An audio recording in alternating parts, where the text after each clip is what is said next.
Hi, I'm Rachel Lauren, the co-founder of Debbie, and this is Money Therapy. Today, we're going to talk about the fact that people don't think their 9 to 5s are enough for them. And as you guys could probably tell, I am a little bit stuffy. I'm a little bit sick today. And I'm still recording this video because, as you guys may know, if you're in entertainment and you're a content creator, the show must go on and the monkey must continue to dance. So I am here doing that for you today.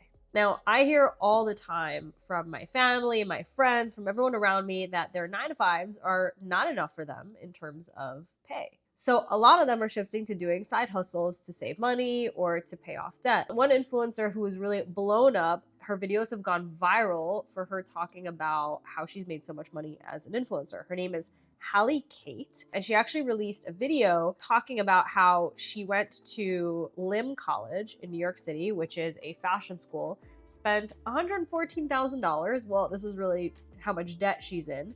Said it was totally not worth that much money, but she doesn't regret it because now she lives the life that she lives. Now she talks about how her job as an influencer is actually helping her to pay off that $100,000 bill. I owe $114,000. I went to LIM College, which is a fashion business school in New York City. And I do not come from any type of family or generational wealth. So I always knew that I was going to owe money when I graduated. And my family encouraged me to look at other colleges that were not in New York City and not quite as expensive because they obviously did not want me to graduate with a bunch of debt. But I was so set on going to New York City that I did not care. And I was like, I'll figure out a way to pay off the debt when I graduate. I just knew that New York would bring me opportunities that I could not get anywhere else. So I was willing to make the financial sacrifice. And you know what? 5 years later, I'm 23 years old. I can confidently say I was right about that. Do I think my college, LIM College, was worth $114,000? Absolutely not. Do I think they provided an insane once-in-a-lifetime educational experience that you can't get anywhere else?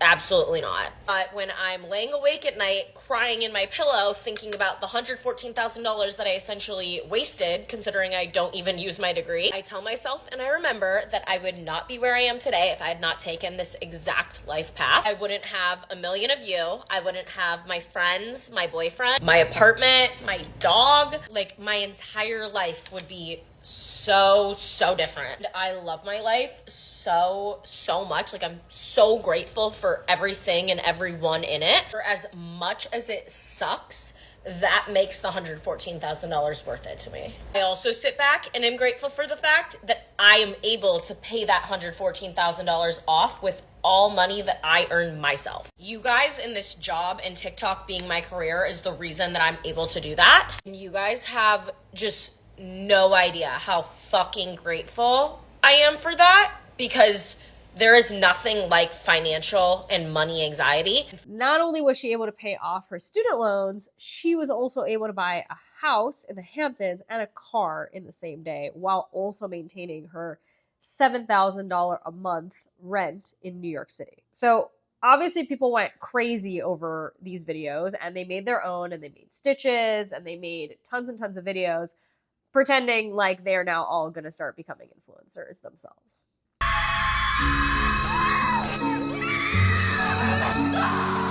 You know what inspires me? Fearlessness, drive. I hate lazy people. Barb, stay in school. Don't you ever be lazy. So this topic has generally been everywhere. Even the Harvard Business Review released an article recently talking about how the 9 to 5 is not enough anymore. So I'm going to dig into this article a little bit. It says, we recently found something surprising. An increasingly large majority of independent workers say that independent work is less risky and more secure than traditional employment. Historically, job security and the predictable income, benefits, peace of mind, and progression it represents has been one of the main attractions of traditional full-time employment. Self-employment or independent work involves a series of trade-offs. You might gain greater autonomy or have more freedom to pursue a passion or work you enjoy, but you'll lose a steady paycheck, the camaraderie of workers, and the support that companies large and small can provide. What I think a lot of people forget here, and I'm actually curious how Hallie deals with this, is how to deal with taxes, because she's probably making a lot, but I don't know if she's really setting aside that money for taxes. I recently made a video about how all these young people don't want to pay their taxes and they have no idea how much they owe, because a lot of them are going off to become content creators or DoorDashers or Uber drivers.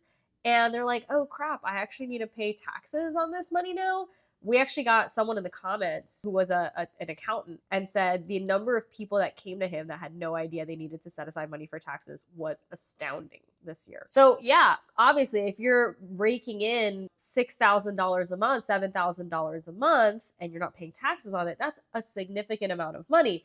Most people, let's say in New York, most people make average is like $65,000, $70,000 a year. After taxes, you lose about 40% of that, which is a significant amount of money. If you had that money, you would be saving easy.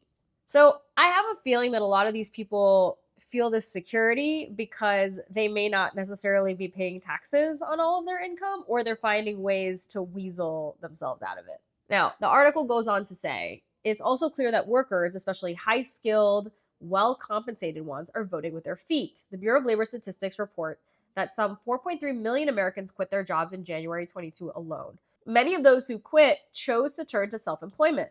According to a McKinsey study, 31% of employees who left their job in the past 6 months did so to start a new business. If you're a highly skilled worker and you have a lot of experience, then yeah, this is super attractive. Why wouldn't you want to go work for yourself and not deal with some shitty boss who's not giving you a promotion and who's not appreciating you? That totally makes sense. But in order to get to that position where you're highly skilled and well compensated, you need experience, which means you need a job with mentorship first. You kind of can't skip that step. I wish it was possible. Now, you could, theoretically, if you are a risk taker, you start your own business, you fail, you try again, you fail, you try again, you learn through that experience, and now you have those skills. But that is not for everyone. Not everybody is going to want to go start their own business and deal with failure and deal with having credit card debt and deal with not having money at certain points in their lives. It's a lot easier and probably more practical for most people to get a normal job, have that stability, and then with their experience and credentials, be able to go leave and start their own thing.